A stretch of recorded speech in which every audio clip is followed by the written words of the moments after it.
लाइक़ सद एहतराम स्टेज पर रौनक अफरोज़ इस ज़िले की बहुत ही अजीम शख्सियत, आज के इस अजीमुश्शान जलसे सीरतुन्नबी व आज़मत सहाबा के सदर मोहतरम हाफिज़ सईद अख्तर साहब दामत बरकातुहु और हज़रत मौलाना डॉक्टर अब्दुल हन्नान साहब, हज़रत मौलाना मोहम्मद सरवर साहब कासमी दामत बरकातुहु, दीगर बहुत सारे मुअक्कर उलमाए किराम, बुज़ुर्गों और नौजवान भाइयों, बाइज़्ज़त माओ और बहनों, अल्लाह तबारक व तआला ने सबसे पहले इंसान सैयदना आदम अलैहिस्सलातु वस्सलाम को जन्नत के अंदर रखा और फिर अल्लाह तबारक व तआला ने अपनी कुदरत से और अपने फ़ैसले के मुताबिक हज़रत आदम अलैहिस्सलातु वस्सलाम को और उनकी ज़ुर्रियत को दुनिया के अंदर उतारा। अब दुनिया में औलाद आदम अपने मंजिल मकसूद से भटक न जाए, इसलिए अल्लाह तबारक व तआला ने बेशुमार पैगंबरों को यके बाद दीगरे दुनिया में भेजा। पैगंबरान इस्लाम अलैहिमुस्सलातु वस्सलाम तशरीफ़ लाते रहे, लोगों की सही रहनुमाई फरमाते रहे। सबसे आखिर में जनाब मुहम्मदुर रसूलुल्लाह सल्लल्लाहु ताला अलैहि वसल्लम की तशरीफ़ आवरी हुई। आप अलैहिस्सलातु वस्सलाम की आमद पर नबियों का सिलसिला मुनक़ता हो गया। हुज़ूर अकरम सल्लल्लाहु ताला अलैहि वसल्लम तशरीफ़ लाए, अब किसी पैगंबर की कोई ज़रूरत बाकी नहीं रही। जैसे दिन का आगाज़ सूरज गुरूब होने के बाद से होता है और फिर शुरू में रात होती है, उसके बाद सुबह होती है, फिर सूरज गुरूब हो जाता है। सूरज गुरूब होने के बाद अगले दिन की शुरुआत हो जाती है। तो जब रात का आगाज होता है उस वक्त सितारे निकलते हैं, चांद नजर आता है। चांद और सितारे उस वक्त तक नजर आते रहते हैं जब तक सूरज अपना चेहरा नकाब में रखता है। सूरज जैसे ही अपना चेहरा दिखाता है, सितारे भी गायब हो जाते हैं और चांद भी छुप जाता है। अब चांद छुप गया, सितारे छुप गए, इसका ये मतलब नहीं है कि अकेले सूरज की वजह से हजारों लाखों की तादाद में सितारे जो आसमानों पर जगमगा रहे थे, उनकी रोशनी से दुनिया के लोग फैज़याब हो रहे थे। अब रोशनी कम पड़ गई, ऐसा नहीं है, बल्कि अकेले सूरज ने पूरी दुनिया को इस तरह मुनव्वर कर दिया, इस तरह रोशन कर दिया कि अब न तो चांद की ज़रूरत है, न तो सितारों की ज़रूरत है, न तो ट्यूबलाइट की ज़रूरत है। अब किसी रोशनी का इंतज़ाम करने की कोई ज़रूरत नहीं। बिल्कुल इसी तरह हुजूर अकरम सल्लल्लाहु ताला अलैहि वसल्लम से पहले पैगंबर आते रहे, दुनिया को रोशनी की ज़रूरत थी। हुजूर अकरम सल्लल्लाहु अलैहि वसल्लम नबूवत के आफताब बनकर तशरीफ़ लाए। आपकी नबूवत सूरज की तरह है। हुजूर अकरम सल्लल्लाहु अलैहि वसल्लम की आमद के बाद अब न ईसा अलैहिस्सलाम की ज़रूरत है दुनिया को, न मूसा अलैहिस्सलाम की ज़रूरत है दुनिया को, न इब्राहीम अलैहिस्सलाम की ज़रूरत है, न लूत अलैहिस्सलाम की ज़रूरत है। अब किसी पैगंबर की दुनिया को ज़रूरत नहीं। हज़रत मोहम्मद सल्लल्लाहु अलैहि वसल्लम तशरीफ़ लाए। पैदाइश से लेकर मौत तक इंसान को किस मरहले में क्या करना है, खुशी का आलम हो, गमी का आलम हो, इंसान की इबादतें हो, इनके मामलात हो, इनकी समाजी ज़िंदगी हो, इनकी इनफरादियत हो, इनकी इज्तिमाइयत हो, जनाब मुहम्मदुर रसूलुल्लाह सल्लल्लाहु ताला अलैहि वसल्लम ने ज़िंदगी के हर शोबे के लिए इंसानों की रहनुमाई इस तरह फरमाई है कि क़यामत तक आने वाला मुसलमान, क़यामत तक आने वाला इंसान अगर अल्लाह के आखिरी पैगंबर जनाब मुहम्मदुर रसूलुल्लाह सल्लल्लाहु अलैहि वसल्लम से वाबस्ता हो जाए, अब उसको किसी और से रहनुमाई लेने की ज़रूरत नहीं पड़ती, किसी और से रहनुमाई लेने की ज़रूरत नहीं पड़ती। चुनांचे जनाब रसूल अकरम सल्लल्लाहु अलैहि वसल्लम के पास एक मर्तबा सैयदना उमर इब्न खत्ताब रज़ी अल्लाह तआला अन्हु तौरात का नुस्खा लेकर आए और पढ़कर सुनाना शुरू किया। नबी अकरम अलैहिस्सलातु वस्सलाम का चेहरा गजबनाक होता जा रहा था।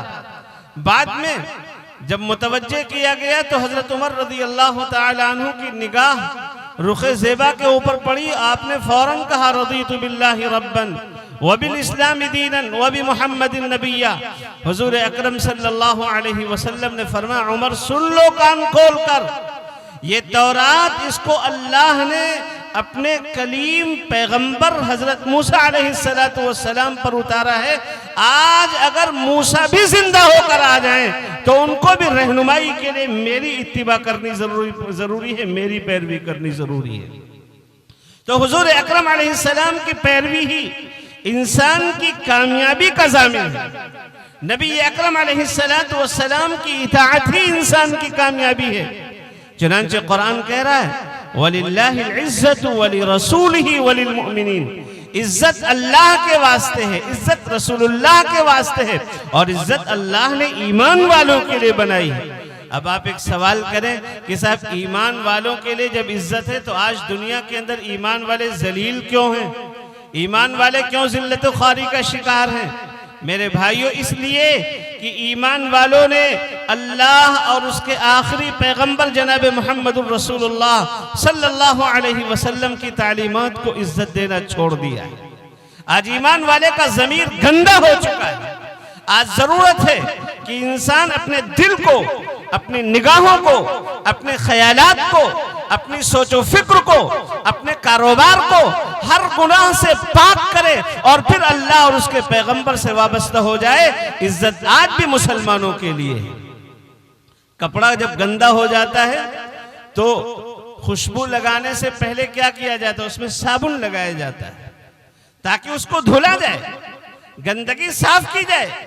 एक बुजुर्ग से एक बार सवाल किया गया, हजरत हम इस्तिग़फ़ार भी पढ़ते हैं, दुरूद शरीफ भी पढ़ते हैं, तो दुरूद शरीफ पहले पढ़ा करें या इस्तिग़फ़ार पहले पढ़ा करें? तो हजरत ने मिसाल देकर फरमाया कि जब कपड़ा गंदा हो जाता है तो पहले खुशबू लगाते हो या पहले उस गंदगी को साफ करते हो? उन्होंने कहा पहले गंदगी को साफ करते हैं। हजरत ने फरमाया बिल्कुल इसी तरह पहले इस्तिग़फ़ार करके अपने दिल को और अपने जिस्म को, अपने वजूद को गुनाहों से पाक साफ करो, फिर दुरूद शरीफ जब पढ़ोगे तो उसके अनवार से, उसके बरक़ात से तुम्हारा कल्ब मुनव्वर होगा। तुम्हारे दिल में जनाब मुहम्मदुर रसूलुल्लाह सल्लल्लाहु तआला ताला अलैहि वसल्लम का इश्क और आपकी सच्ची मोहब्बत पैदा होगी। आज हम कितने गुनाहों में मुलव्विस हैं। आज हमारी इबादतें भी गुनाहों का शिकार हो रही हैं। आज हमारी शादी ब्याह भी गुनाहों का शिकार हो रही है। और मुआमलात अल अमान अल हफीज, मुआमलात के बारे में तो हमारा जहन ये बन गया है, हमारे ख्यालात ये बन गए हैं कि जैसे दीगर कौमें मुआमलात के सिलसिले में आज़ाद हैं, इसी तरह मुसलमान भी आज़ाद है। जिस तरह चाहे मुआमला करे, जिस तरह चाहे मुआमला करे, अल्लाह के यहाँ कोई गिरफ्त होने वाली नहीं। ऐसा नहीं है मेरे भाइयों। अल्लाह तबारक व तआला ने अपने पैगंबरों को मुखातब करके कहा है, और जाहिर सी बात है पैगंबर जिसको बनना होता है या जो पैगंबर बन जाता है, दूसरे लफ्जों में कह लीजिए पैगंबर अलैहिस्सलातु वस्सलाम से पहले भी जितने पैगंबर आए हैं और सबसे आखिर में जनाब मुहम्मदुर रसूलुल्लाह सल्लल्लाहु अलैहि वसल्लम तशरीफ लाए हैं। कोई भी नबी, कोई भी रसूल, कोई भी पैगंबर बचपन से लेकर अपनी जिंदगी की आखिरी सांस तक मासूम होता है। उससे कभी कोई गुनाह सरजद नहीं होता। वो कभी हराम क्या मुश्तबह माल अपने हलक के अंदर नहीं रखता। मुश्तबह माल का एक रेशा उसके पेट के अंदर नहीं जाता। इसके बावजूद अल्लाह तबारक व तआला ने पैगंबरों को मुखातब किया है, इसलिए कि पैगंबरों के जरिए अल्लाह ईमान वालों से मुखातब है, कयामत तक आने वाली इंसानियत से मुखातब है। जब पैगंबरों को इतनी ताकीद के साथ हुक्म दिया जा रहा है तो ईमान वालों तुम सब कान खोल कर सुनो और अपने दिल की डायरी में इस बात को नोट कर लो कि तुम्हारे पेट के अंदर, तुम्हारे हलक के अंदर हलाल और पाकीज़ा और तय्यब माल के सिवा किसी किस्म का कोई माल न जाने पाए। हराम ग़िज़ाएं जाती हैं। आज जो हालात है मुसलमानों पर, हमारे यहाँ भी कुनूत नाज़िला पढ़ी जाती है, बल्कि पूरे मुल्क के अंदर दुआएं होती हैं, बद्दुआएं होती। इनके असरात क्यों नहीं होते? सुनो जनाब रसूल अकरम सल्लल्लाहु ताला अलैहि वसल्लम से। हज़रत सल्लल्लाहु अलैहि वसल्लम का इरशाद है, एक शख्स लंबे सफ़र पर है। जाहिर सी बात है लंबे सफ़र पर दुआएं कबूल होती हैं। लंबे सफ़र पर है और हालत बड़ी परागंदा है, बाल बिखरे हुए, कपड़े धूल से अटे हुए, और वो परेशानी के आलम में है, इज़्तिरार के आलम में है, और अल्लाह ताला को बड़े आजिज़ाना तौर पर पुकार कर कह रहा है या रब्बी या रब्बी या रब्बी। लेकिन आका फरमाते मतअमुहु हराम व मशरबुहु हराम व गुज़िया बिल हराम। आका फरमाते हैं कि उसके पेट के अंदर जो ग़िज़ा जा रही है वो हराम की जा रही है। उसके पेट के अंदर जो पानी पहुंच रहा है वो हराम का पानी पहुंच रहा है। उसके जिस्म के ऊपर जो लिबास है वो हराम का लिबास है। नबी अकरम अलैहिस्सलातु वस्सलाम फरमाते हैं फ़अन्ना युस्तजाबु लिज़ालिक, ऐसे शख्स की दुआ अल्लाह कैसे कबूल कर सकता है जिसके पेट के अंदर हराम ग़िज़ा चली जाए। अल्लाह की तरफ से ऐसे शख्स की दुआ कबूल नहीं होती। जो जिस्म हराम ग़िज़ा से परवरिश पाता है, अल्लाह तबारक व तआला ने जन्नत को उसके ऊपर हराम कर दिया है और जहन्नम को उसके लिए वाजिब कर दिया है। आज हमारे मुआशरे में हराम के मुख्तलिफ तरीक़े राइज हैं जिन्हें हम हराम समझते ही नहीं। बहुत से हराम ऐसे हैं, बहुत से गुनाह ऐसे हैं जिनको गुनाह समझा जाता है। जिनको गुनाह समझते हैं उनसे तौबा की तौफीक हो जाती है, और जिनको गुनाह नहीं समझते उनसे तौबा की तौफीक भी नहीं होती। मैं चंद मिसालें दे रहा हूं 2-3 मिनट में। एक गुनाह है, एक हराम तरीका है खेत और जमीन को गिरवी लेने का। खेत और जमीन को गिरवी लेने का जो तरीका है, शरीयत का हुक्म है रहन के तौर पर जो सामान लिया जाता है वो अमानत है। उसके अंदर किसी किस्म का तसर्रुफ करना और उससे फायदा उठाना जायज नहीं है। और आज हमारे मुआशरे में क्या होता है, हमने किसी को 50,000 1 लाख रुपए दे दिए, बेचारा वैसे पहले से गरीब है और गुर्बत की वजह से उसको पैसों की जरूरत है। हमने उसको 1,50,000 दे दिए और फिर उसकी जो जमीन थी, उसकी जो प्रॉपर्टी थी, उस पर हमने कब्जा कर लिया। और कब्जा करने के बाद ऐसा नहीं कि उसको हम अमानतदारी के साथ रखे हुए हैं, बल्कि उसकी जुताई बुआई करके उसी की ग़िज़ा हम खाते हैं, उसी का गल्ला हम इस्तेमाल करते हैं। वही गल्ला, वही अनाज हमारे घर के अंदर आता है, उसी गल्ले से हमारा पेट भरता है, हमारे बच्चों का पेट भरता है, उसी गल्ले से हम दुनिया के अंदर मौज मस्तियां कर रहे हैं। याद रखना चाहिए, शरीयत इसकी इजाजत नहीं देता, शरीयत इसकी इजाजत नहीं देता, बल्कि अल्लाह के नबी सल्लल्लाहु तआला अलैहि वसल्लम क्या फरमाते हैं? फरमाते हैं कर्जुन जर्रा नफअन फहुवा रिबा। वो कर्ज जो नफा लेकर के लौटे वो रिबा है, सूद है। हमने कर्ज दिया है किसी को 1 लाख या 50,000 और फिर उसकी प्रॉपर्टी से हम फायदा भी उठा रहे हैं, अल्लाह की नजर में, अल्लाह के रसूल की नजर में वो सूद है। और सूद के नुकसानात क्या हैं?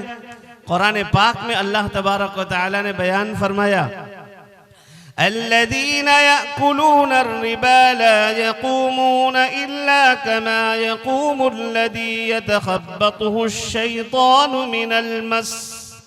जो लोग सूद खाते हैं अल्लाह के दरबार में ऐसे हाजिर होंगे जैसे उनके ऊपर शैतान सवार हो।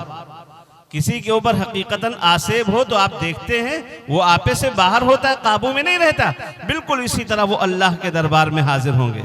अल्लाह और क्या फरमा रहे हैं? फरमा रहे हैं यमहकुल्लाहु रिबा व युरबिस सदक़ात। अल्लाह सूद को मिटाएगा और सदक़ात को बढ़ाएगा, ये अल्लाह का वादा।